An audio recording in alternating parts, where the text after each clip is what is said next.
Bismillahirrahmanirrahim. Assalamualaikum warahmatullahi wabarakatuh.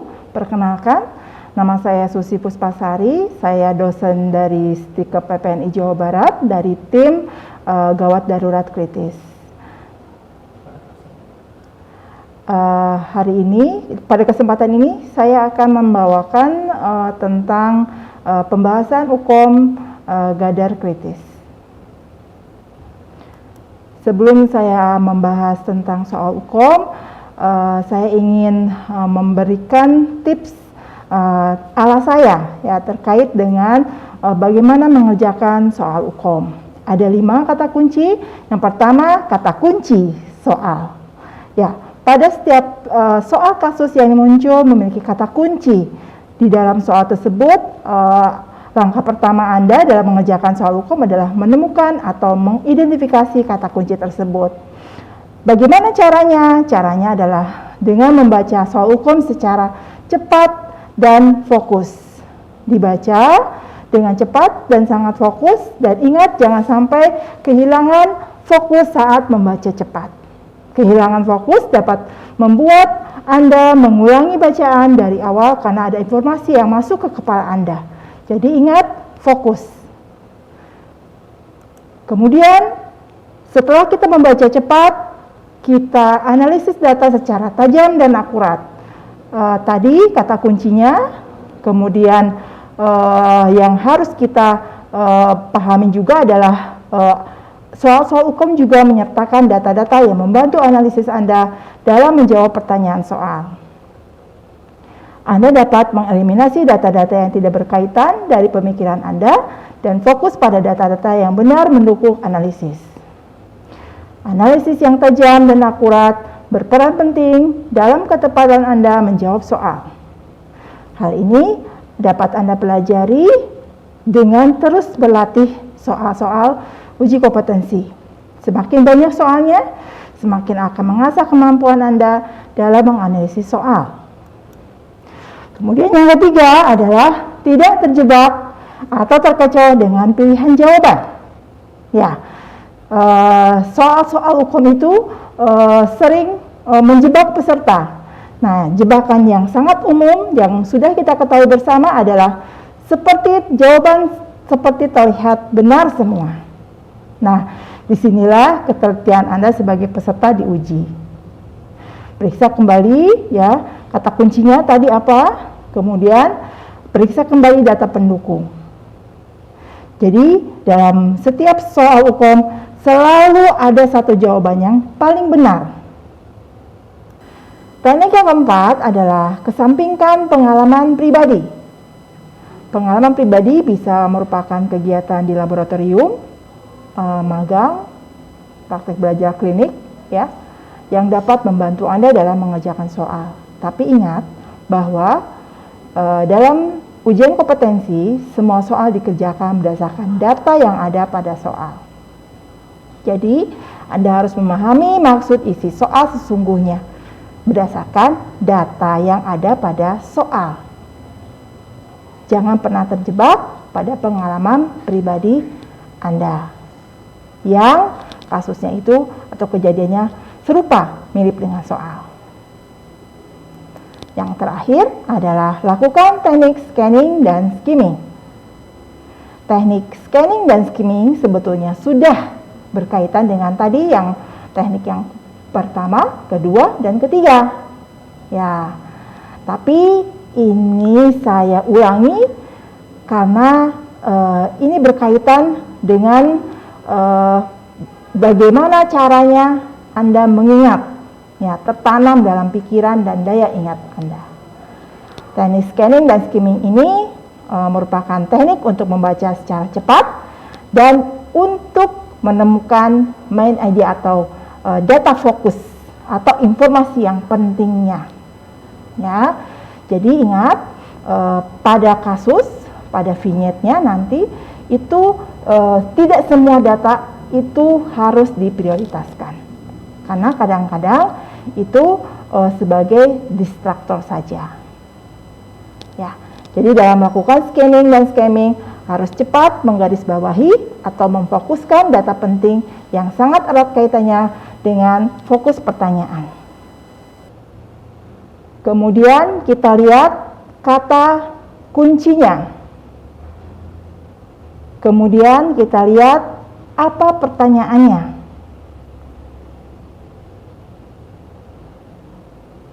Pada soal nomor 1 ini, kata kunci yang dilihat adalah riwayat minum obat serangga. Kemudian kita lihat pasiennya sesak keluhannya. Kemudian kita lihat data yang menjadi data fokusnya atau tadi kata kuncinya itu ada di GCS 14, ada retraksi interkostal, palpitasi, dan bau obat serangga dari mulut pasien. Sehingga tindakan yang harus dilakukan pada kasus tersebut, kita masuk pada pilihan jawaban.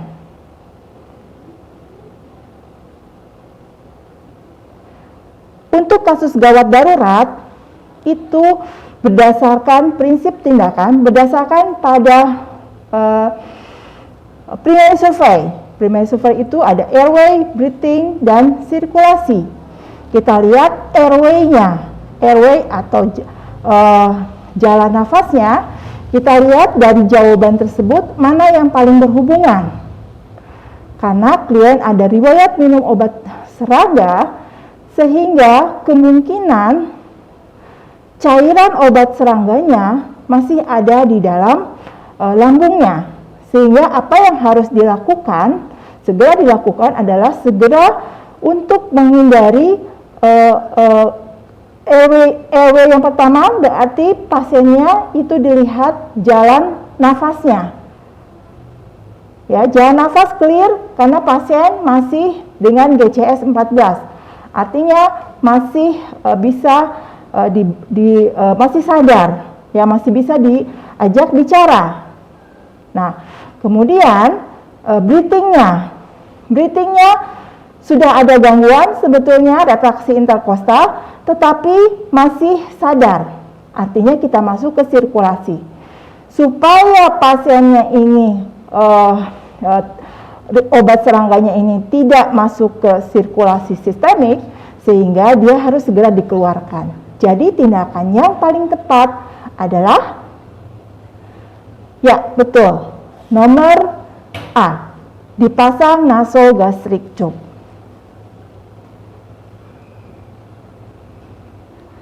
Baik, kita masuk ke soal nomor 2. Kita baca cepat. Kemudian kita skimming, kemudian kita lihat mana kata kuncinya. Kemudian kita lihat apa pertanyaannya. Pertanyaannya, tindakan prioritas. Kata kuncinya, ya kata kuncinya adalah serta terdapat cairan di rongga mulut korban.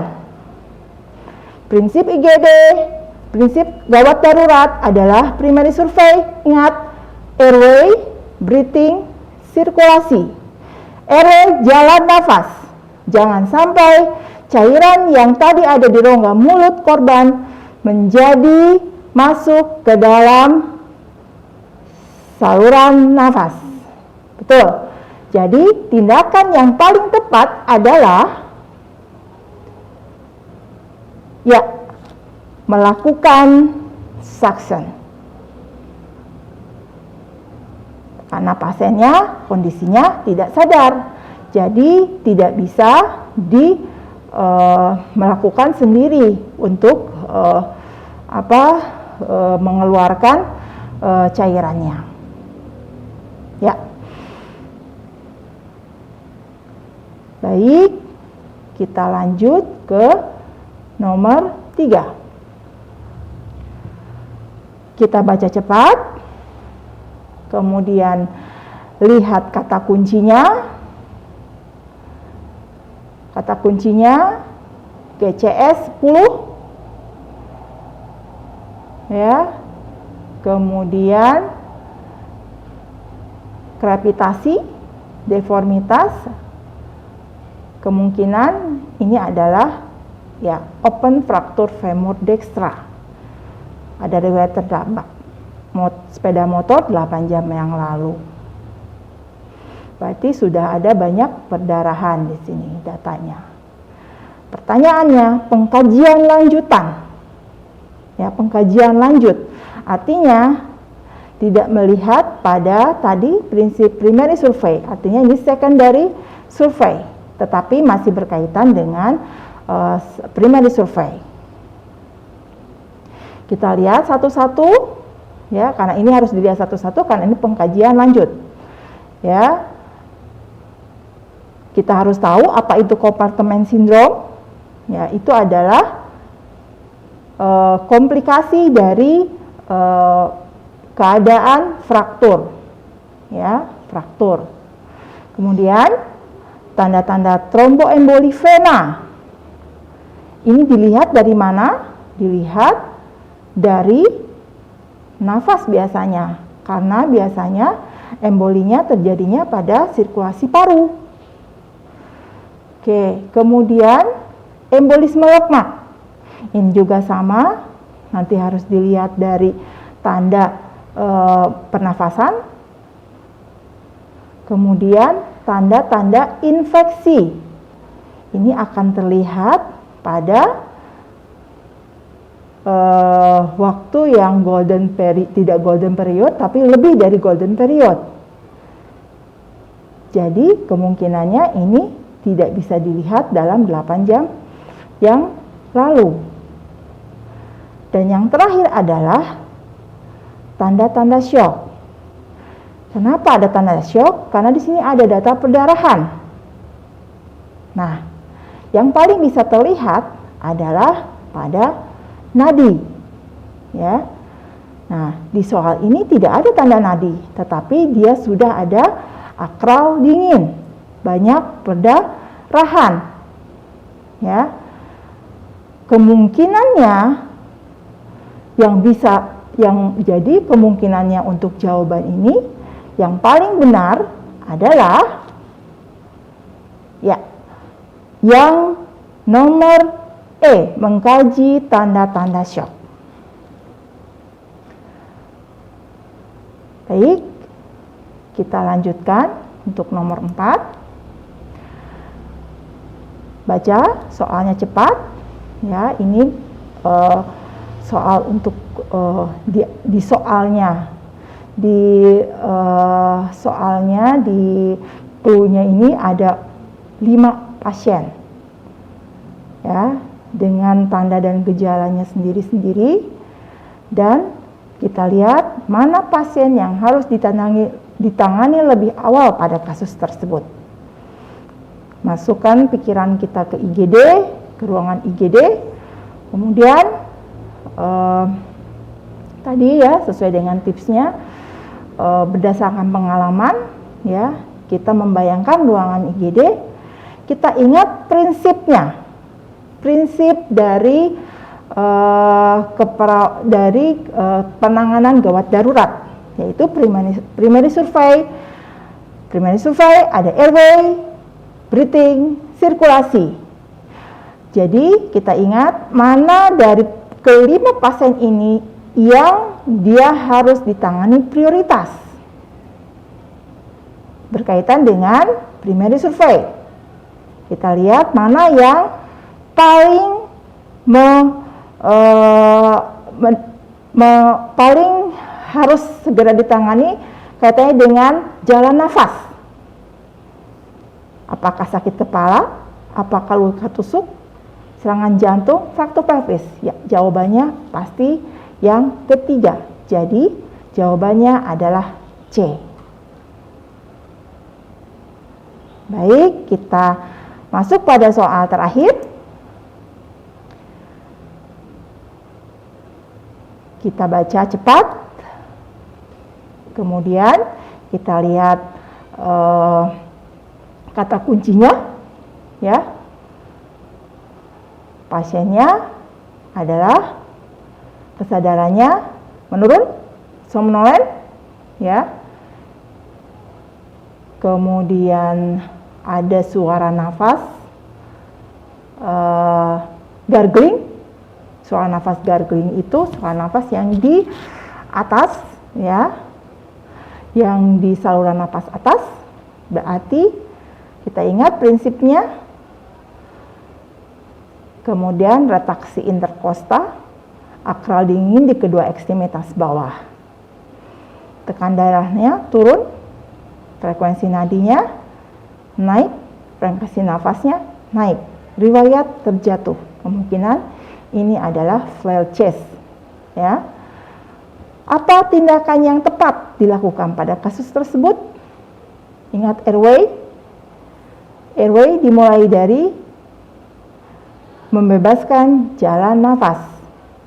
Membebaskan jalan nafas adalah dengan tindakan apakah cross finger, apakah terapi oksigen. Cross finger itu membuka jalan nafas. Lidah terjatuh ke belakang dengan cross finger. Apakah langsung terapi oksigen? Oksigen kalau jalan nafasnya terganggu, jalan nafasnya tidak clear, apakah efektif? Head tail chin lift itu juga tindakan memposisikan dengan memperkirakan pasiennya ada trauma dari servikal. Suctioning, menghisap, pasiennya kesadarannya somnolen.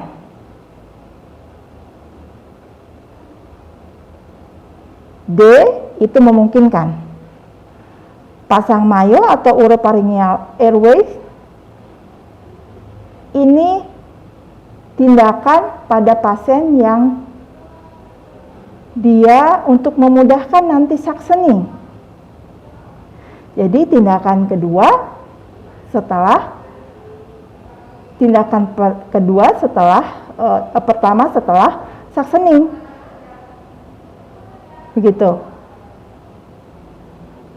Jadi tindakan yang paling tepat adalah tindakan suctioning. Betul, yang D. Baik, pembahasan soal sudah selesai. Pembahasan soal untuk gawat darurat kritis. Saya mohon maaf apabila ada kesalahan dalam penjelasan saya. Saya yakin karena ini adalah ilmu akan berubah sesuai dengan keadaan zaman. Ya, jadi kalau misalnya ada jawaban yang memang lebih tepat, itu tergantung dari keilmuan kita. Ya, terima kasih. Saya ucapkan assalamualaikum warahmatullahi wabarakatuh.